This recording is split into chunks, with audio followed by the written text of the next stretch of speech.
um rim apenas no organismo de um doente renal crónico.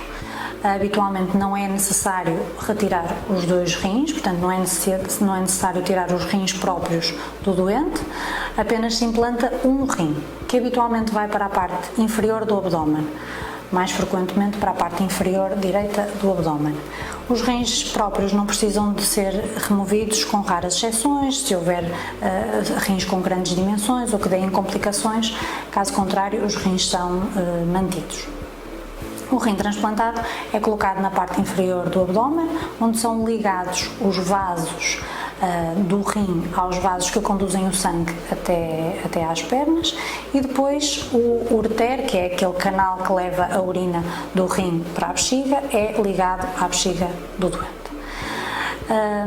Depois do transplante é necessário fazer medicação para toda a vida do rim. Portanto, medicação chamada medicação imunossupressora. Essa medicação é necessária para evitar a rejeição do rim. Por mais compatível, ou seja, por mais idêntico que seja um órgão connosco, o nosso organismo vai ter sempre a tendência para rejeitar esse órgão. E, portanto, nós temos que fazer medicação que vai baixar as defesas e que vai impedir que o nosso organismo rejeite o rim transplantado.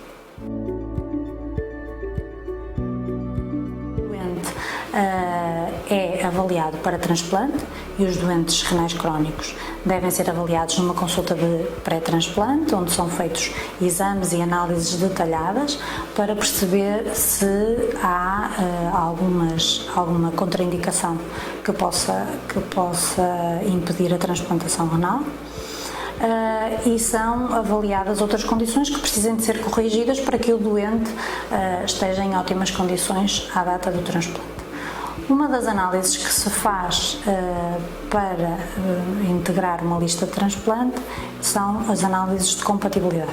Portanto, a compatibilidade é fundamental e é muito importante para nós percebermos e atribuirmos um rim o mais parecido connosco, o mais idêntico ao nosso bilhete de identidade genético. Portanto, esta compatibilidade que nós falamos basicamente é descobrir qual é o nosso bilhete de identidade genético e, portanto, atribuir um rim o mais parecido connosco para que o risco de rejeição seja o menor possível. Depois de colhermos esta compatibilidade, depois de sermos avaliados nessa consulta de pré-transplante e de estarmos aptos para poder receber um rim, os doentes são incluídos numa lista de transplante para rim de dador de cadáver. Portanto, transplante de rim de dador de cadáver e transplante de rim de dador vivo. Infelizmente, nós temos uma lista de espera muito significativa para transplante de rim de dador de cadáver. Temos cerca de 2.000 doentes renais crónicos à espera para um transplante de rim, o que se traduz num tempo de espera de cerca de 5 anos, 5 anos e meio, até a atribuição de um rim. Pode ser um tempo menor ou pode ser um tempo maior, dependendo das condições imunológicas e dependendo do tipo de sangue, essencialmente. Quando estamos a falar de um rim que provém de um dador vivo, estamos a falar de alguém que voluntariamente e de uma forma altruísta se oferece para ser avaliada e para doar um rim a um ente querido.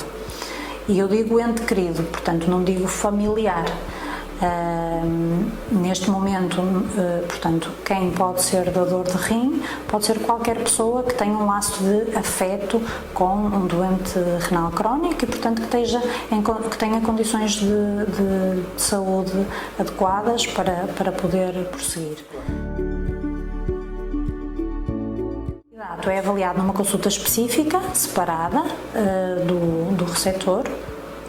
E são avaliadas a sua condição física, portanto é submetido a exames e análises exaustivas e pormenorizadas, e depois de nos assegurarmos que aquela pessoa tem perfeitas condições de saúde, então prosseguimos com a doação. Evidentemente, o transplante renal de dador vivo tem várias vantagens. pelo facto de se tratar de um transplante de uma pessoa saudável, são rins de altíssima qualidade. Para além disso, o transplante renal de dador vivo também permite ultrapassar o problema da lista de espera, portanto é uma cirurgia programada em simultâneo com o dador e com o receptor e, portanto, até as próprias condições cirúrgicas e a probabilidade de sucesso de uma cirurgia programada é muito superior face a uma cirurgia não programada, que é o que acontece no transplante de dador de cadáver, e para além disso permite uma possibilidade que é de facto uma mais-valia muito significativa, que é a transplantação de forma preventiva, ou seja, antes de o doente começar diálise. Podemos fazer o transplante renal quando a doença está avançada e podemos transplantar o doente antes mesmo de começar diálise, o que traz uma grande vantagem para o doente, por não passar pela diálise e também a nível de risco cardiovascular, portanto melhora significativamente desse ponto de vista quando o transplante é feito de forma preventiva. O mais frequente é portanto, o dador de cadáver de morte cerebral, portanto, quer dizer que o cérebro já não tem as suas funções, já não desempenha as suas funções, portanto, a pessoa está sem atividade neurológica, mas o coração ainda continua a bater e, portanto, todos os órgãos ainda continuam a funcionar, mas de facto já não estamos perante uma pessoa viva. O que quer dizer que nós podemos avaliar essa pessoa e, se de facto tiver condições para os órgãos estiverem com viabilidade, podemos recolhê-los e transplantar em pessoas que tenham doença renal crónica. Habitualmente os nossos dadores são cada vez com mais idade, com idades mais avançadas, e a principal causa de morte é por acidente vascular cerebral, portanto AVC, trombose cerebral, hemorragia cerebral. Quando estamos a falar de dadores de paragem cardíaca, portanto paragem cardiocirculatória, habitualmente estamos a falar de rins, de pessoas mais jovens, portanto que morrem de uma forma súbita, mas que a paragem cardiocirculatória é presenciada. Estando o dador em paragem cardiocirculatória, isso quer dizer que o sangue já não consegue bombear o sangue e, portanto, os rins sofrem uma diminuição da vascularização, portanto, ficam com mais sofrimento porque não são irrigados.